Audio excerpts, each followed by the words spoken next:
if you're in Davinci Resolve and you have some clips that are offline and you're hoping to relink them, but when you go and relink them, you're noticing that they're not relinking, then I'm going to show you how to solve it in this video. So you can see if I go here and click open, my offline clips are still offline, even though that's exactly where the footage is. So the solution that I found is you basically go to Finder in the folder that it's supposed to be in, and you just rename the folder. And then when I go back here, relink clips, once I go back to that same folder, it's basically going to solve the problem for you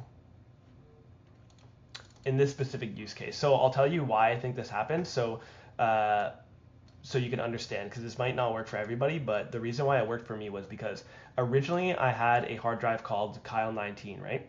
And what happened was I added this folder onto another hard drive I have, so basically like an external storage that's really big. Once this hard drive got full, this SSD only had 2 terabytes. This hard drive I have has 20. So I took this SSD called Kyle19 and I dropped it onto Kyle20. And I think Davinci Resolve wasn't able to understand that it moved from one folder, one file path to like another file path, because you'll see if I go back here, it says this, but this actually isn't where it was. So I'm not sure, it got a bit confused.